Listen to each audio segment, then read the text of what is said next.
하나님 말씀 봉독하겠습니다. 빌립보서 4장 4절에서 7절까지 말씀 우리 한 절씩 교독하시도록 하겠습니다.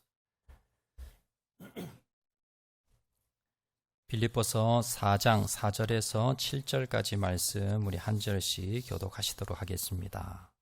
4절 말씀 제가 먼저 봉독합니다. 주 안에서 항상 기뻐하라. 내가 다시 말하노니 기뻐하라. 너희 관용을 모든 사람에게 알게 하라. 주께서 가까우시니라. 아무것도 염려하지 말고 다만 모든 일에 기도와 간구로 너희 구할 것을 감사함으로 하나님께 아뢰라. 그리하면 모든 지각에 뛰어난 하나님의 평강이 그리스도 예수 안에서 너희의 마음과 생각을 지키시리라. 아멘. 우리 옆에 분하면 인사하실 때 잘 오셨습니다. 우리 은혜 많이 받으시기 바랍니다. 우리 인사하시기 바랍니다. 감사합니다. 여러분, 좋은 교회란 어떤 교회가 좋은 교회일까? 우리가 보통요, 세상적으로 보면 사람들이 일단 많이 모이고요. 또 건물이 좀 커야 됩니다. 안에 시설도 좀 잘 돼 있고요. 또 담임 목사님이 스펙이 좋고, 예산이 많고, 이런 교회가 우리가 세상으로 본다면 성공한 교회, 또 큰 교회, 좋은 교회라고 생각할 수가 있습니다. 자, 그런데요, 교회는 건물이 아닙니다. 교회는요, 성경에서 보면 예수님을 구주로 영접한 사람들의 모임, 이것이 바로 교회입니다. 그래서 교회는 결국 뭐예요? 사람입니다.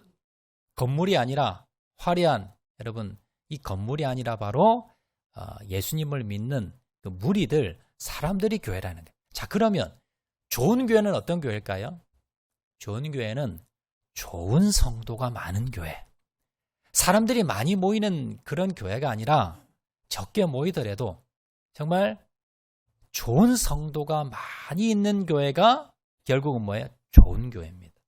그러면 좋은 성도는 도대체 어떤 성도인가? 신앙이 좋고 믿음이 좋은 성도인데요. 우리 각자 이건 기준이 다릅니다. 어떤 사람은 이런 사람이 믿음이 좋은 사람이야 라고 생각할 수가 있고요. 또 어떤 사람은 아니야, 이런 모습이 좋은 사람이야 라고 생각할 수가 있습니다. 그런데 우리가 그 기준을 어디에서 보아야 되느냐? 성경에서 보아야 됩니다. 자, 성경에서 그러면 어떤 성도를 좋은 성도라고 이야기하는가? 오늘 본문에 보시면요, 사도 바울이 이제 빌립보서를 이제 정리를 하면서 결론 내리면서 이제 4장 마지막 장에 들어섭니다. 편지를 마무리하면서 빌립보 교회 성도들에게 몇 가지 권면의 말씀을 드림. 이 권면의 내용에 보면 좋은 성도가 어떤 성도인가라는 걸 우리가 알 수가 있더라는 겁니다. 자, 먼저 4장 1절에 보면 뭘 이야기하느냐 하면 좋은 교회, 좋은 성도가 되기 위해서는 한 마음을 품으라는 겁니다.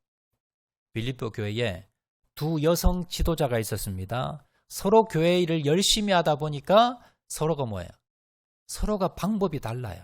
그러다 보니까 두 여성 지도자가 싸웠다는 거예요. 다투었다는 겁니다. 근데 사도 바울이 좋은 교회가 어떤 교회인지 알아? 좋은 성도가 어떤 성도인지 알아? 하나 되는 성도. 같은 마음을 품고 한 마음이 되는 성도가 이게 좋은 교회야. 절대 너 싸우면 안 돼. 라고 권면하면서요. 자, 4절에서 7절에 보시면 구체적으로 좋은 성도가 어떤 성도고 좋은 교회가 어떤 교회인가라는 것을 말씀을 합니다. 자, 그러면서 4절에 보시면요. 자, 먼저 세 가지를 이야기하는데 첫 번째 4절 보시면 우리가 4절 말씀 같이 한번 읽어보겠습니다. 시작. 주 안에서 항상 기뻐하라. 내가 다시 말하노니 기뻐하라. 자, 이런 성도가 좋은 성도라는 거예요. 이런 교회가 좋은 교회라는 겁니다. 뭐예요? 항상 기뻐하는 성도. 여러분, 우리가 기뻐하는 사람 많이 있습니다. 그런데 항상 기뻐할 수는 없는 거지요. 때로는 어려움이 있고 고난이 있고 역경이 있습니다. 때로는 슬퍼할 일도 있고 때로는 내 뜻대로 되지 않을 때도 있어요. 때로는 내 마음이 상할 때도 있습니다. 그런데 좋은 성도는, 믿음이 좋은 성도는 어떤 성도냐? 어떤 상황에 빠지든지 간에, 어떤 일을 당하든지 간에 항상 기뻐하는 성도. 이 성도가 진짜 믿음 있는 사람이라는 겁니다. 그리고 어떤 교회가 여러분 좋은 교회일까요? 때로는 교회도요, 핍박을 받을 때도 있고 환난을 당할 때도 있고 어려움을 당할 때도 있습니다. 그런데 그 교회 성도들을 보면 항상 기뻐하는 거예요. 항상 얼굴에 웃음꽃이 피는 겁니다. 항상 즐거워 기뻐하는 교회, 이 교회가 좋은 교회입니다. 비록 건물이 뭐 없어도요, 비록 교회가 초라해도 성도가 몇 명 없어도 항상 주님 때문에 주 안에서 기뻐하는 교회, 이런 교회가 좋은 교회라는 거예요. 자, 그럼 어떻게 우리가 항상 기뻐할 수 있을까? 우리 지난 시간에 살펴본 내용 한 번 더 제가 복습해 보도록 하겠는데요. 자, 첫 번째는 주 안에 있을 때에, 주 안에 있을 때 우리가 항상 기뻐할 수 있다라는 겁니다. 이 말은 다른 말로요, 주님과 동행하는 거고, 다른 말로 내 안에 주님이 내 안에 주인 되실 때라는 뜻입니다. 자, 예수님께서요, 요한복음 15장에 보면 포도나무 비유를 하시면서 저가 내 안에 내가 저 안에 있을 때에 나는 포도나무에 너는 가지라. 너희가 내 안에 있을 때, 내가 너희 안에 있을 때 열매를 많이 맺는다라고 말씀하시면서 뭐라고 말씀하시느냐? 내가 너희 안에 들어가는 이유가 뭔지 아느냐? 물론 구원을 주시기 위해서인데 또 다른 이유가 있습니다. 그건 뭐냐면 내가 뭡니까? 내 기쁨이 너희 안에 있어 너희 기쁨을 충만하게 하게 하기 위해서라고 요한복음 15장에 말씀합니다. 예수님의 기쁨이 내 안에 들어오셔서 내 기쁨이 충만해지기 위해서 들어오신다는 거예요. 그래서 예수님은요, 예수님이 영접하면 들어오십니다. 그런데 그 예수님을 외면하고 살면요, 나와 아무 상관이 없어요. 근데 내 안에 계신 그 예수님, 그 주님과 동행하며 인정하며 그 주님의 말씀에 순종하면 내 안에 계신 주님이 내 안에 뭐예요? 기쁨을 주시는데 그 기쁨 때문에 기쁘다는 거예요. 이게 주 안에서 기쁨입니다. 그렇다면 여러분, 이 기쁨은요, 주님이 내 안에 떠나지지 않는 이상 항상 느낄 수 있습니다. 내가 고난을 당하고 어려움을 당하고 역경을 당해도 항상 기뻐할 수 있다는 겁니다. 자, 또 사도 바울이 기뻤을 때가 있었습니다. 언제냐면 주님의 말씀을 깨달았을 때. 사도 바울이 질병이 하나 있었어요. 뭔지는 모르지만 이거 사역하는데 참 방해거리였습니다. 그래서 주님께 3번을 간구합니다. 예수님, 제발 이 병 좀 고쳐주세요. 내가 이것 때문에 사역이 안 됩니다. 라고 기도를 드렸더니 예수님 뭐라 그러십니까? 내 은혜가 내게 족하다. 네 육체의 가시를 내가 둔 것은, 내가 응답하지 않을 이유는 바로 내 능력이, 바로 네 약함을 통해서 내 능력이 더 크게 나타나려 함이라. 곧 약한 데서 강함이라. 이걸 깨달았다는 거예요. 내가 응답되지 않았습니다. 내 병이 계속 있습니다. 내가 고통스럽습니다. 그런데 사도 바울이 뭐라 그럽니까? 내가 크게 기뻐함은. 사도 바울이 응답되지 않고 고난이 계속되는데도 크게 기뻐했다는 거예요. 왜요? 하나님의 말씀을 깨달았기 때문에. 여러분, 세상 사람도 기뻐합니다. 여러분, 열심히 돈을 모아서 아파트 한 채 샀어요. 여러분, 입주하는 날 밤에 잠이 안 오지. 얼마나 기쁩니까? 내가 처음으로 자동차를 내 이름으로 하나 구입을 했습니다. 얼마나 기분이 좋아요. 여러분, 내가 새로 옷을 샀습니다. 내가 새로 취직이 됐어요. 내가 승진을 했습니다. 여러분, 자녀가 대학을 합격했어요. 기분 좋지요? 근데 문제는 이게 날마다 일어날 수 없다는 겁니다. 여러분, 날마다 내가 집을 사고, 내가 날마다 옷을 사고, 날마다 내가 여러분 복권에 당첨이 되고, 아니면 뭐 좋은 일이 일어나고, 날마다 일어날 수 없잖아요. 우리가 어떻게 기뻐할 수 있을까요? 바로 주님의 말씀을 깨닫는 겁니다. 여러분, 이건요, 매일 할 수 있습니다. 매 시간마다 내가 주님의 말씀을 묵상만 하면 깨달을 수 있고요. 그 은혜가, 그 기쁨이, 큰 기쁨이 나에게 임할 수 있다는 거예요. 그래서 내가 날마다 기뻐할 수 있는 비결, 환경이 아니라 주님의 말씀을 날마다 깨달을 때에, 그때에 여러분 항상 기뻐할 수 있다는 겁니다. 또 사도 바울이 기뻐했을 때가 있었습니다. 언제냐면요, 주님 앞에 헌신했을 때. 사도 바울이 지금 빌립보서를 쓰고 있는 그 시기가 어떤 시기입니까? 로마 감옥에 갇혀 있습니다. 억울하게. 주의 일을 하다가, 주님의 일을 하다가 억울하게 로마 감옥에 갇혀 있는데 사도 바울이 크게 기뻐한다는 겁니다. 기뻐하고 또 기뻐한다는 겁니다. 왜요? 주님의 일을 하다가 받는 고난이기 때문에. 여러분, 세상에서 고난보다요, 주님을 위해서, 주의 나라를 위해서 여러분 헌신해 보세요. 주님이 주시는 그 기쁨, 주님께 순종할 때에, 주님 앞에 헌신할 때에 주님이 주시는 기쁨, 내가 고난을 당해도, 고통을 당해도 기쁩니다. 사도행전에 보시면 주님의 제자들이, 사도들이 복음을 전파하다가 옥에 갇혀서 매를 맞았습니다. 채찍을 맞았습니다. 그렇게 당했지만 뭐라 기록하느냐? 그 이름을 위하여 능력받는 일에 합당한 자로 여기심을 기뻐하면서 공회를 떠나니라. 이렇게 기록합니다. 여러분, 우리가 봉사하다가, 여러분 세상에서도 봉사하지요.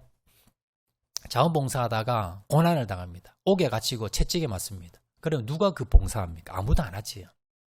그런데 주의 일은 다르다는 거예요. 주의 일은 내가 교회에서 봉사를 하다가 내가 억울한 일을 당하고 감옥에 가더라도 그래도 뭐예요? 기쁨이 온다는 거예요. 이것이 주님 앞에 헌신할 때 주시는 주님의 기쁨입니다. 사도 바울은요, 주님 안에 거할 때 기뻤습니다. 하나님의 말씀을 깨달을 때 기뻤습니다. 그리고 주의 일을 할 때에, 봉사하고 헌신할 때 그때 기뻤다는 거예요. 그래서 우리가 환경과 상관없이 항상 기뻐할 수 있는 비결, 그것은요, 주님 안에 거하는 겁니다. 내 안에 계신 주님을 인정하고 그 주님과 동행하고 그 주님의 말씀에 순종하는 것, 그리고 날마다 주님의 말씀을 가까이 하고 깨닫는 걸, 그리고 또 마지막으로 주의 일에 순종하며 주님의 일을 봉사 헌신할 때, 그때 우리는 항상 기뻐할 수 있다는 것 여러분 기억하시기 바랍니다. 자, 오늘 이제 두 번째 시간으로, 자, 어떤 성도가 좋은 성도인가, 어떤 성도가 믿음이 좋은 성도고 어떤 교회가 좋은 교회인가. 첫 번째는요, 항상 기뻐하는 성도, 항상 기뻐하는 교회. 자, 오늘 두 번째는 5절에 나옵니다. 자, 5절 말씀을 다 같이 한번 큰 소리로 읽어보겠습니다. 시작. 너희 관용을 모든 사람에게 알게 하라. 주께서 가까우시니라. 아멘. 자, 두 번째 여러분 비결은 뭐냐면요, 관용입니다. 관용. 관용이 많은 성도가 좋은 성도입니다. 관용이 많은 성도가 믿음 좋은 사람입니다. 그리고 이 교회도 마찬가지입니다. 관용이 많은 교회가 이게 좋은 교회더라라는 겁니다. 자, 그런데 여러분 이런 소리 들어보셨죠? 아니, 교회 다니는 사람은 깍쟁이야. 이런 소리 들어보셨죠? 안 들어보셨습니까? 여러분 그런 소리가 여러분 세상에서 많이 사람들이 이야기합니다. 이게 우리의 모습이었다는 거예요. 교회 다니는 사람이 깍쟁이라는 겁니다. 이 말은 다른 말로 해서 까다롭다는 거예요. 까칠하다는 겁니다. 그리고 관용이 없다는 거예요. 그리고 따지길 잘하고, 그리고 뭔가 속이 좁고, 뭔가 뭡니까? 덮어주지 못하고, 용서하지 못하고, 여러분 품지 못하고, 뭔가 좀 까다로운 사람들, 그게 뭐예요? 잘 따지는 사람들, 이런 사람들이 교회 다니는 사람이더라. 이분들이 예수 믿는 사람, 교회 다니는 사람 만나보면서 그런 사람들을, 뭐 다는 아니지만요, 그런 사람을 접한 거예요. 그리고는 교회 다니는 사람 까칠해, 교회 다니는 사람 깍쟁이야 라는 말을 하더라라는 겁니다. 여러분, 관용이라는 뭔가, 관용이라는 건요, 여러분 덮어주고 품어주는 겁니다. 상대편이 좀 실수가 있고 좀 잘못하고 또 다른 사람 나와 좀 맞지 않고 좀 그렇게 하더라도 좀 용서하고 이해하고 덮어주고 품어주는 것, 사람 이게 관용인데, 자, 그런데 성경에서 말하는 관용은요, 이런 걸 관용이라 하지 않습니다. 성경에서 말하는 관용은요, 훨씬 더 깊이가 깊습니다. 초대교회 당시에 초대교회 사람들은요, 핍박을 엄청나게 받았습니다. 예수 믿는다는 그 이유로 직장에서 쫓겨나고요, 재산을 몰수당하고, 법적인 보호를 전혀 받지 못하고, 그리고 직장에서 마을에서 쫓겨나고, 이유 없는 테러를 당하고, 그리고 잡혀갔습니다. 옥에 갇히고 매를 맞고, 그리고 순교하는 사람도 있었습니다. 예수 믿는다는 이유로 여러분 사자밥이 되고 화형에 처하고 수많은 사람들이 죽어나갔습니다. 그런데 성경에서요, 나를 핍박하고 나를 옥에 가두고 나를 채찍질하고 나를 불에 태우는 그 사람에 대해서 뭘 해라? 관용해라. 그 사람들을 품어라. 그 사람들을 사랑해라 라고 말씀하는 거예요. 성경에서 말씀하는 관용은 그냥 나와 좀 맞지 않고, 아니면 뭐 나와 좀 뭔가 아니면 뭐 트러블이 생기고 이런 사람들 품어라 이런 정도의 이야기를 하는 것이 아니라 성경에서 관용은요, 나를 죽인 사람, 나를 죽이려는 사람, 내 원수까지도 품고 관용해라 라고 말씀하고 있더라라는 겁니다. 여러분, 우리의 모습은 어떻습니까? 우리의 모습.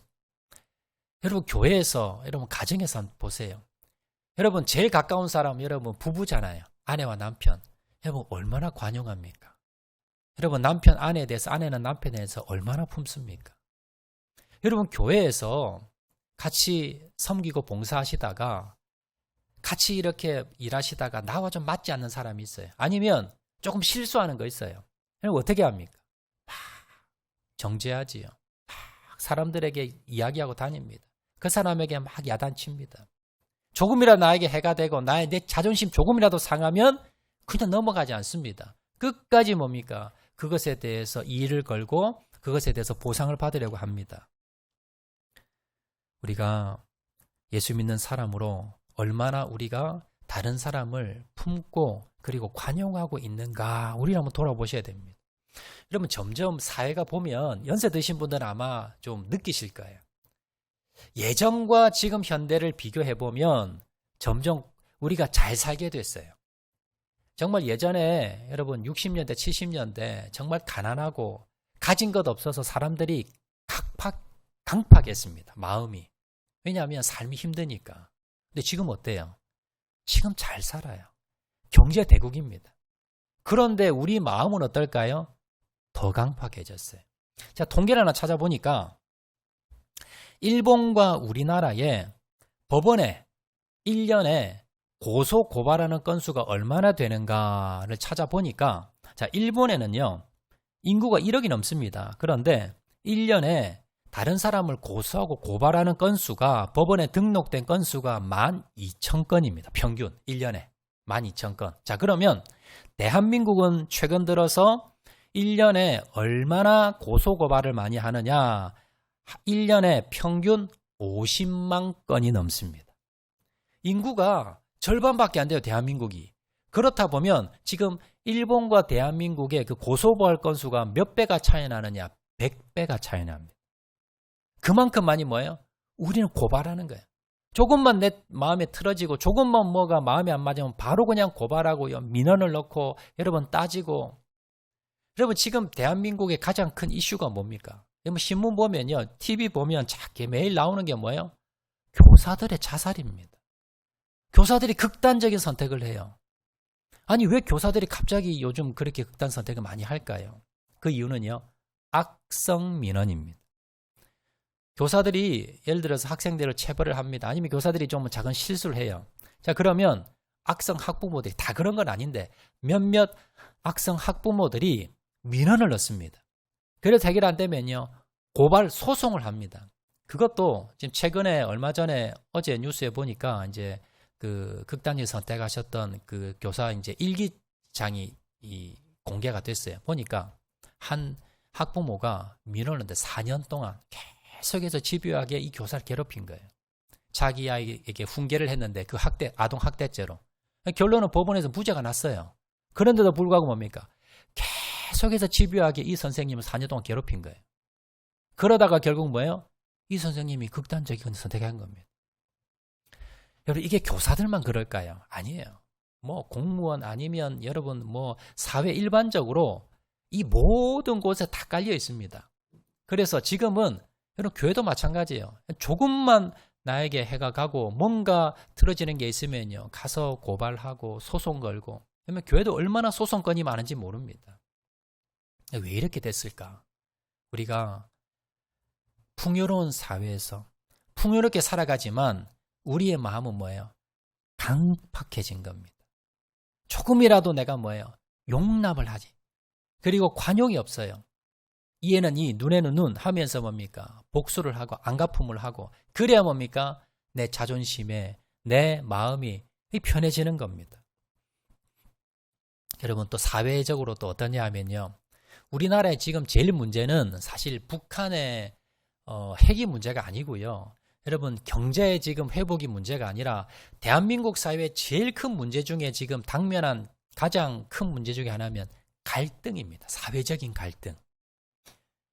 여러분 지역적으로 예전에는 이제 우리가 뭐 지역적으로 호남, 영남 이래가지고 지역 갈등이 있었죠. 이것도 다 정치인들이 만든 겁니다. 요즘은요, 이건 뭐 비교도 되지 않도록 여러분 이념 갈등, 세대 갈등, 빈부 갈등 엄청납니다. 정치적으로는요, 보수와 진보가 이건 뭡니까? 서로 뭐 이건 그 전쟁입니다. 경영자와 노동자 조금만 여러분 자기 이게 해가 되면요, 무조건 그냥 그 집회를 벌리고 그냥 불법이라도 여러분 투쟁을 합니다. 젊은 층과 노년층 그 명절이 되면요, 서로 이제 부모님 자녀들이 앉으면 대화를 안 한대요. 왜냐하면 싸우니까. 서로 너무너무 이 생각이 다른 거예요. 뭐 교사 학생을 비롯해서요, 뭐 판매자 소비자 이런 사회적인 갈등이 너무너무 커서 지금 사회를 초갈등 사회라고 합니다. 이게 해결이 안 돼요. 제가 통계를 찾아보니까 이 갈등으로 인해서, 사회적인 갈등으로 인해서 사회적인 비용이, 돈이 얼마나 손해가 나고 얼마나 우리가 피해를 입느냐라고 이제 통계를 찾아보니까 이게 뭐 수치상으로 제가 나오지는 않는데 전문가들이 계산을 해보니까 최소 1년에 80조 원에서 최대 246조 원까지 손해가 발생이 된다 이겁니다. 노동자들이 일을 하지 않고요, 또 뭐 여러 가지 사회적 갈등으로 인해서 서로 분쟁하고 싸우고 다투고 법정에 가고 그러면서 서로 다투고 싸우는 이 비용이 1년에 246조 원. 여러분 이것만 아끼더라도 우리나라 경제가요 엄청나게 좋아질 겁니다. 이건 굳이 하지 않아도 되는, 그리고 사람들이 관용이 없고 용서가 없고 품어주는 마음이 없기 때문에 발생되어지는 돈이 1년에 246조 원이 날아간다는 거예요. 참 얼마나 아까운 돈입니까? 제가 예전에요, 목사 이제 안수교 때 막 받고 난 뒤인 것 같아요. 제가 이제 분이엘교회에서 이제 부목사로 이제 제가 이제 사역을 하고 있는데 한 집사님이 저를 찾아오셔서 무리한 부탁을 하는 겁니다. 개인적인 부탁인데 이 교회 질서상 이건 뭐 해줄 수가, 제가 어떻게 해줄 수가 없는 걸 부탁을 하는 거예요. 그래서 제가 집사님께, 집사님 이거 안 됩니다. 이거 교회에서 이렇게 해주면 이거 큰일 나고요. 이거 제가 해줄 수가 없습니다. 이렇게 이야기했어요. 이제 상섬이 잘 설명했습니다. 근데 집사님이요, 막 화를 내시는 거예요. 그럼 막 우시는 거예요. 그러면서 아니 목사님, 내가 사회에서 맨날 내가 무시당하고 내가 거절당했는데 내가 교회 와서도 내가 무시당해야 됩니까? 내가 목사님한테도 거절당해야 됩니까? 하면서 가버리는 거예요. 저 그날 밤에 제가 참 고민이 되고 잠이 안 오더라고요. 내가 뭐 잘못한 것도 없는데 근데 왜 저분은 저렇게 화가 났을까? 내가 목사인데 내가 성도들의 마음을 헤아려줘야 되는 사람인데 내가 왜 성도들 저렇게 마음 아프게 했을까? 그렇다고 해달라는데 다 해줄 수도 없고 다 받아줄 수도 없고, 그렇다고 저 성도들은 저렇게 마음 아파하는데 뭐가 문제냐? 참 이걸 가지고 참 기도를 제가 많이 했습니다. 그러면서 제가 깨달은 게요, 내가 일을 한다고 하면서, 교회를 한다고 하면서 정작 성도의 마음을 몰랐구나. 성도의 마음을 헤아리지 못한 거예요. 제가. 제 말이 틀린 건 아닙니다. 제가 잘못한 건 없어요. 그렇지만 목사는요, 성도의 마음을 헤아리는 사람이에요. 제가 마음을 헤아릴지를 못하고 일을 먼저 뭡니까? 우선시한 거예요. 그러면서 그렇다고 이분들이 왔을 때 제가 다 받아줄 수도 없고 이 교회 질서가 무너지잖아요.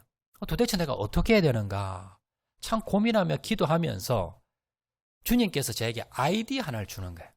그 다음부터 어떻게 했냐면요, 그 다음부터 성도들이 저에게 와서 이제 뭐 무리한 부탁을 하시잖아요. 그럼 제가 이렇게 이야기합니다. 집사님, 제가 집사님이 부탁하니까 특별히 제가 해드릴게요. 자, 그런데 교회에서 이러이러한 질서가 있어서 원래 안 되는 거예요. 그래서 이번 딱 한 번만 해드립니다. 근데 다음엔 절대 안 됩니다. 자, 제가 이렇게 이야기합니다. 자, 그러면 대부분 성도님이 뭐라 그러냐면, 목사님 그래요. 목사님 그래도 해준다고 하니까 감사한데 그럼 나 안 할게요. 그냥 안 해줘도 됩니다. 목사님 고맙습니다. 이러고 가세요. 그러니까 이게 뭘 이야기하느냐 하면 제가 그분의 마음을 받아주는 거예요. 나는 정말 집사님의 그 부탁을 해드리고 싶은데, 해주고 싶은데 현실이 이게 안 되는 거예요. 그 집사님의 마음을 제가 헤아리고요. 그리고 현실은 제가 설명하는 겁니다. 그러면 그거 억지로 해달라는 성도 거의 없습니다. 대부분 목사님 감사합니다. 그렇게 생각해 주시니 감사한데 그냥 안 하고 그냥 할게요. 괜찮습니다. 하고 대부분 거의 돌아가세요. 그럼 제가 깨닫는 게 뭐냐면 관용이 없었구나. 우리 교회 안에서도 마찬가지입니다. 여러분 성도들 특히 리더들이나 뭐 책임 맡은 분들 보면 내가 이제 책임을 맡고 일을 잘해야 되니까 원리 원칙대로 하지요. 틀린 건 아닙니다. 그런데 이런 분들이 일에 집중을 하다 보면 뭘 놓치느냐 하면 사람의 마음을 놓쳐요. 관용이 없어진 이게 균형을 가져야 돼요. 그래서 성도님들이 어떤 부탁을 하고 일을 할 때마다 항상 잊지 말아야 되는 것이 관용과 우리가 어떤 질서가 있지요. 이게 균형이 맞아. 한쪽이 기울어지면 결국 문제가 생겨요. 그렇다고 모든 걸 다 관용해버리고 무질서하게 해버리면 또 문제가 생기지요. 그렇지만 우리가 놓치는 게 뭐냐면요. 관용을 놓치고 삽니다. 우리 사회가 너무 각박하고요. 너무나 메말라 있고 관용은 요만큼도 없는 그런 사회고 이게 교회 안에도 들어와 있더라라는 겁니다. 앞에서 말씀드렸듯이 좋은 교회는 어떤 교회일까요? 관용이 많은 교회입니다. 그 교회에 와서 있어 보면요. 참 관용이 많아요. 그렇다고 무질서한 건 아니지만 그러나 사람들마다 여유가 있고 사람의 마음을 알아주고 관용하려고 품어주려고 노력하는 교회. 이 교회가 좋은 교회예요. 믿음이 좋은 성도는 어떤 성도일까요? 좋은 성도 어떤 성도일까요? 여러분 원칙은 있지만 기준도 있고요. 그리고 질서도 지켜야 되지만 그러나 어떻게 해서든지 성도를 관용하고 품어주려고 하는 성도. 어떻게 해서든지 이해해주고 용서해주려고 노력하는 성도. 그 마음을 잃지 않는 성도. 이 성도가 좋은 성도입니다. 그런 성도가 많은 교회가 정말 좋은 교회입니다. 여러분 예수님의 대표적인 성품 중에 하나가 뭐냐면 관용입니다. 관용.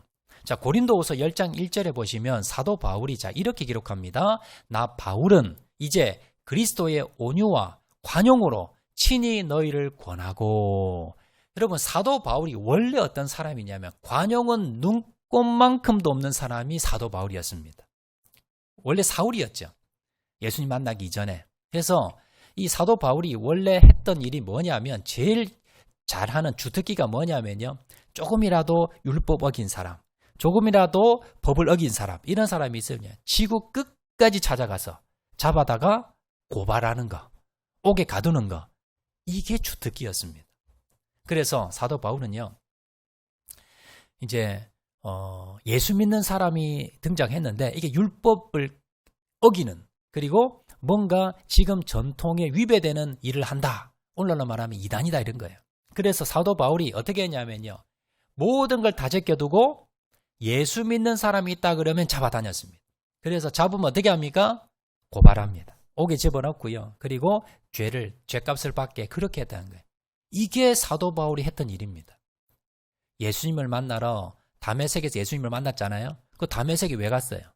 예수 믿는 사람이 있다는 소식을 듣고 그거 잡으러 가다가 다메섹에서 예수님을 만난 겁니다.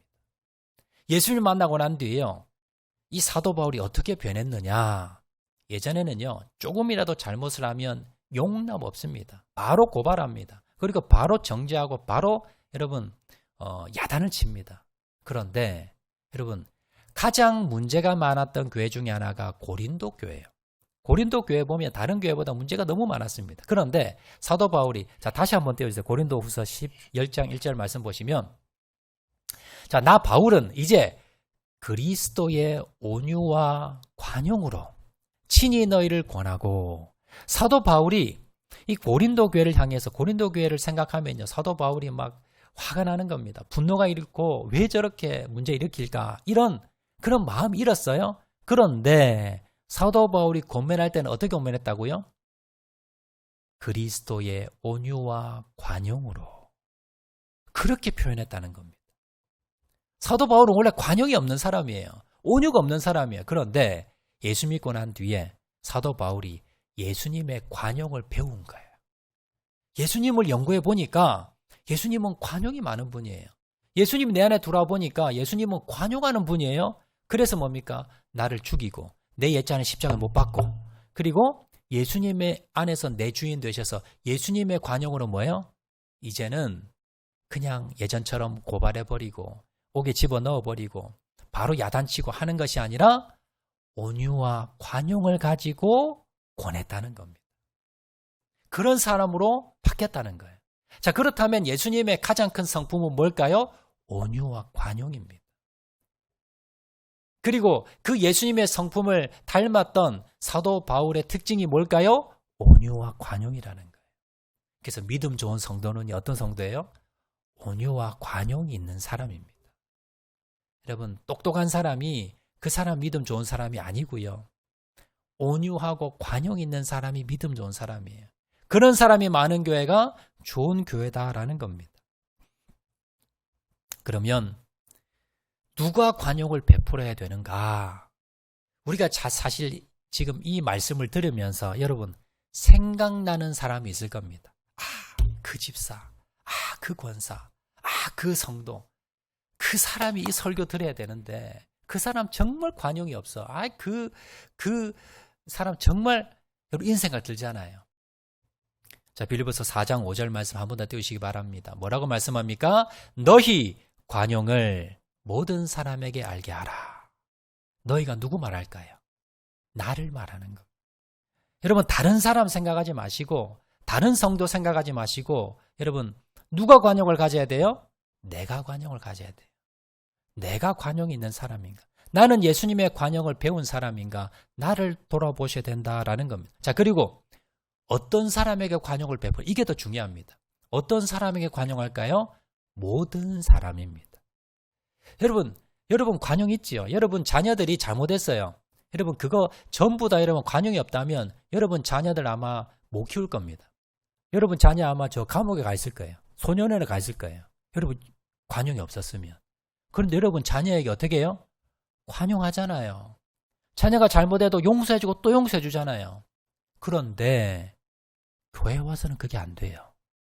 그런데 직장에 가면 그게 안 돼요. 어떻게 해요? 내 손해본 것 어떻게 합니까? 끝까지 내가 보상받아야 됩니다. 내 자존심 상한 거 그거 끝까지 보상받아야 됩니다. 그리고 특별히 나를 힘들게 한 사람, 나에게 손해 끼친 사람, 나를 상처 준 사람, 이런 사람 뭐예요? 용납이 안 되지요. 관용이 없지요. 무관용입니다. 이 사람 뭐예요? 복수의 대상이지요.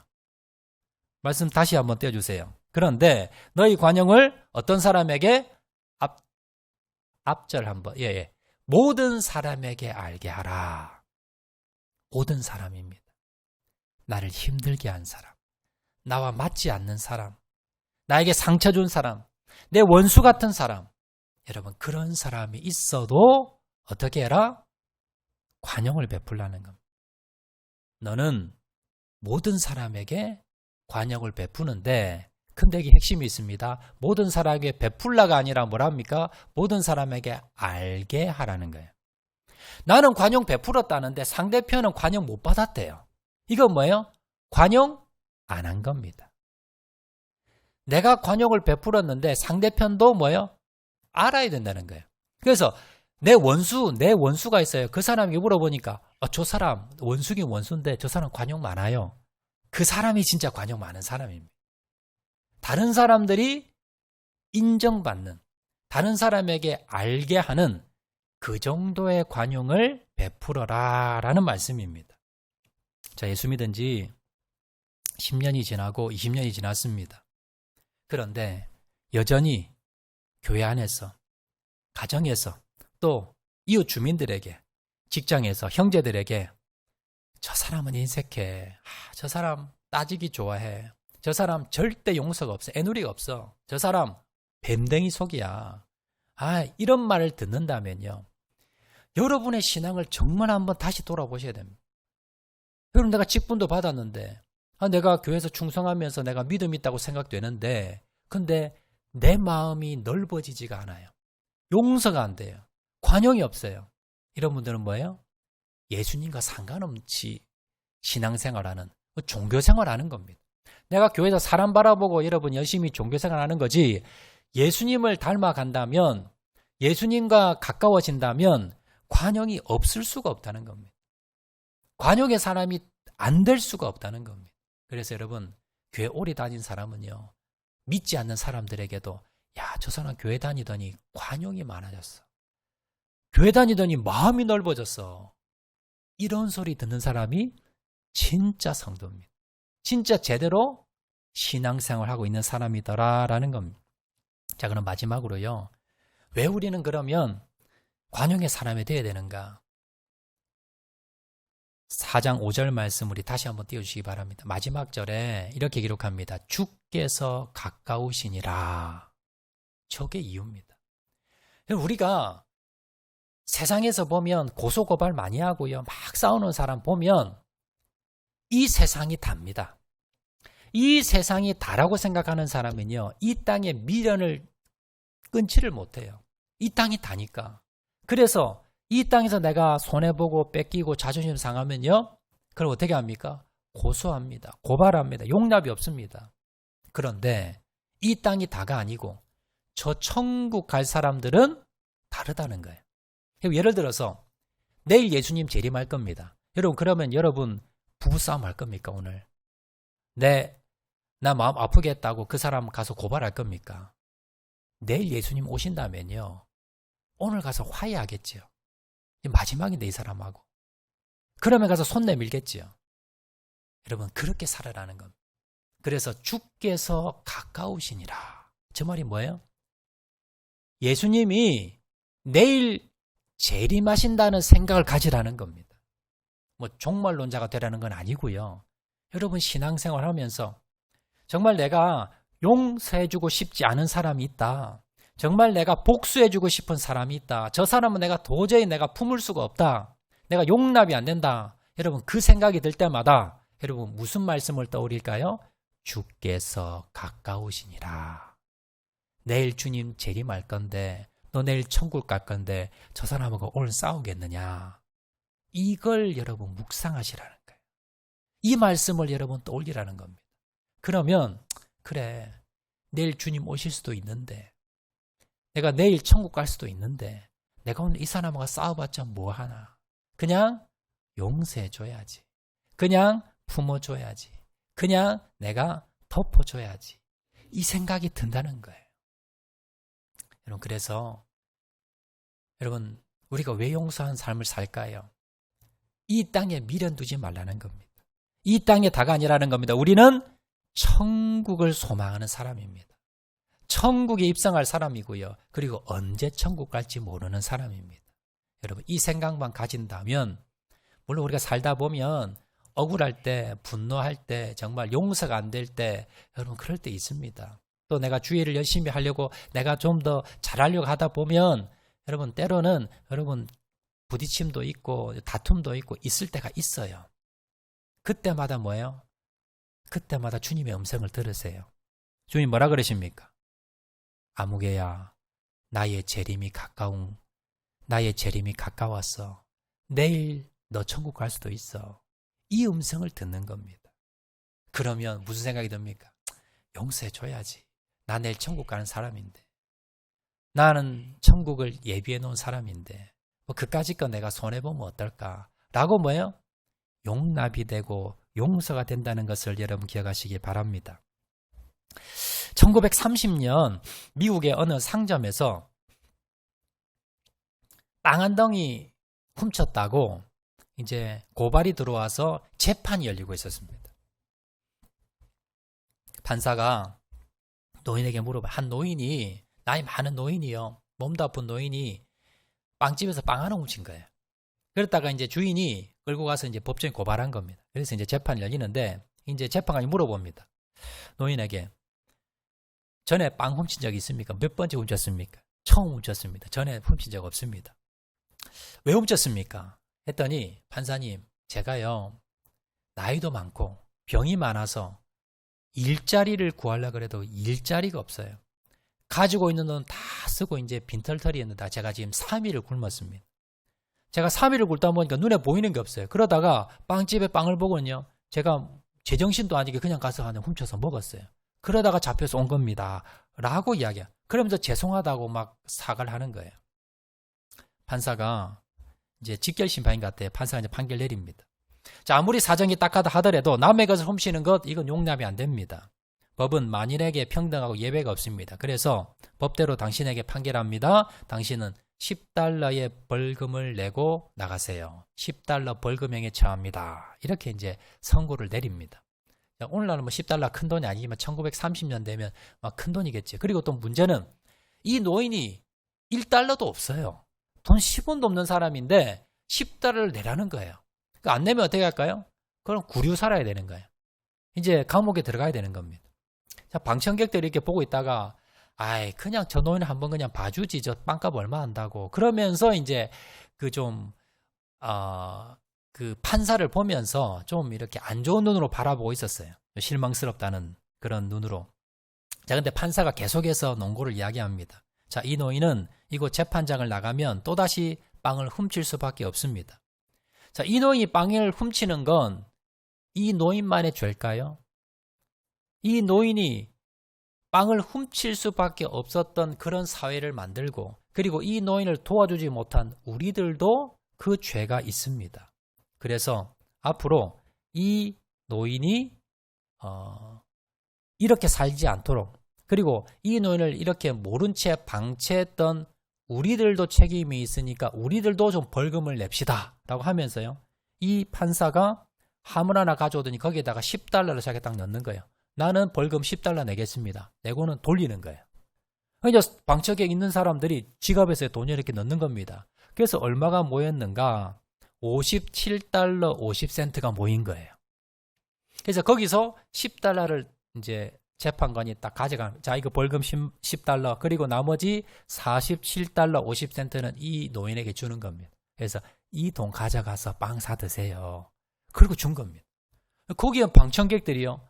좀 박수를 치는 거예요. 야, 저런 판사가 있는가. 그리고는요, 나중에 이 판사가 이제 정치계에 입문합니다. 그리고는 로마가 아니고 뉴욕의 시장으로 이제 그 후보에 이제 등록을 하는데 이제 당선이 돼요. 사진 하나 띄워주시겠습니까? 뉴욕에 3번이나 시장을 역임한 사람이 피오렐로 라과디아. 저분이 이제 이태리계 사람이에요. 이름이 좀 이태리 이름 비슷하게 라과디아라는 사람인데 키가 엄청 작습니다. 우리나라 사람보다 작은 아주 키도 작고 왜소하고 그리고 뭐 집안도 좋지 않는 그런 분이었지만 이분은요. 뭐가 있었느냐? 관용이 있었어요. 관용. 항상 관용 때문에 많은 사람들을 품는 사람이에요. 그래서 뉴욕 시장 후보에 나섰는데 당선이 돼요. 그리고 뉴욕을 정말 잘 이 시장으로서 잘 이렇게 경영을 잘한 겁니다. 시장을 잘 돌본 거예요. 그래서 재선에 나왔는데 또 당선이 돼요. 그리고 3선에 나왔는데 또 당선이 됩니다. 자, 그런데 안타깝게 일을 하면서 이제 그 업무차 비행기를 타고 가다가 비행기가 추락하면서 그 비행기 사고로 그냥 순직하십니다. 자, 그런데 뉴욕 시민들이요, 야, 이 시장이 너무나 참 괜찮은 시장이었다라고 생각하고는요. 다음 사진 한번 보여주겠습니까? 라과디아라는 이름을 따서요. 학교도 라과디아 학교. 그리고 저 뉴욕에 공항이 3개가 있어요. 공항이 3개가 있는데 그 3개 공항 중에 하나 이름을 누구를 땄느냐? 라과디아 시장의 이름을 따서 라과디아 공항이 있습니다. 자, 그리고 거리 이름도 라과디아 거리라는 거리가 있어요. 그리고 수많은 여러 이름에 라과디아라는 이름을 씁니다. 왜냐하면 저 시장이 너무 관용이 많았고 너무 일을 잘했기 때문에. 그래서 아직도 뉴욕에서는요. 최고의 시장으로 저 라과디아 시장을 뽑습니다. 사진 내려주시고요. 여러분 이렇게 관용 있는 사람, 이런 사람이 하나님께서 쓰십니다. 여러분요. 나는 얼마나 관용의 사람이었는가, 나는 얼마나 관용하고 있는가, 이런 한번 돌아보시길 바랍니다. 말씀하도록 하겠습니다. 여러분 관용은요. 잘못 사용하는 사람이 있습니다. 관용을 나에게 적용하는 사람이 있어요. 나에게는 관용하고 상대방에게는 관용을 베푸지 않고 이런 사람들이 있어요. 가장 나쁜 사람입니다. 가장 예수님과 거리가 먼 사람. 자기는 잘못했는데도 관용해요. 용서해줘요. 그리고 다른 사람의 용서는 뭡니까? 애누리가 없어요. 다른 사람의 잘못에 대해서는요. 용서하지 않는 사람. 이건 관용이 아닙니다. 이런 관용은요. 누구에게? 나에게 베푸는 것이 아니라 상대편에게 베푸는 게 관용입니다. 나에게는 철저하고 그리고 상대편에게는 관용하는 사람, 이러한 사람, 말씀과 관용을 균형 있게 가지는 사람, 이런 사람이 주님 닮은 사람이요. 정말 신앙생활 제대로 잘하는 사람이요. 이런 성도가 많은 교회가 좋은 교회요. 그리고 우리가 추구해야 될 교회라는 거 기억하시기 바랍니다. 저는요, 한 번씩 우리 교회도 학장로 교회도 한 수천 명 교인이 모이고요. 또 우리 교회도 또 뭐 확장해가지고 부산에서 아니면 제일 큰 교회 건축도 하고요. 또 뭐 재정도 뭐 아주 뭐 수백억 이렇게 막 그런 야망, 그런 생각도 한 번씩 듭니다. 그렇지만 주님께서 저에게 말씀하세요. 너는 어떤 교회를, 어떤 목회를 하고 싶니? 학장로교회가 어떤 교회가 되고 싶니? 주님께서는요, 큰 교회, 그리고 여러분 사람이 많이 모이는, 그리고 사람들이 알아주는 그런 교회가 아니라 주님 닮아가는 교회, 주님이 인정하시는 교회, 주님께서 눈여겨보시는 교회, 그런 교회를 저는 목회하고 싶고요. 그런 교회를 만들고 싶어요. 그럼 어떻게 해야 됩니까? 첫 번째요, 항상 기뻐하는 교회입니다. 항상 기뻐하는 성도입니다. 두 번째는요, 관용하는 성도입니다. 여러분 좀 다른 사람 좀 실수하더라도요, 교회에서 다른 사람 좀 여러분 실수하더라도 여러분 사랑으로 좀 품어주세요. 관용하고. 실수했다고 계속해서 정죄하고 판단하고 여러분 손가락질하는 것이 아니라 좀 더 내가 예수님 닮았다면 좀 더 우리 교회가 좋은 교회가 되기 위해서는 예수님의 그 관용을 내가 배우는. 그래서 저는요, 우리 교회 장로님이, 우리 장로님은 정말 관용이 많은 장로님이야. 또 우리 교회 권사님은, 우리 권사님 하면 정말 관용이 많은 권사님이야. 우리 교회 집사님 하면 정말 관용이 많은 집사님이야. 우리 순장님 하면 정말 관용이 많은 순장님이야. 우리 성도 하면요, 학장로회 성도 하면 학장로회 성도는 정말 관용 많은 그런 성도야. 이런 소리 듣는 저와 여러분 되시기를 주의 이름으로 축원을 드립니다.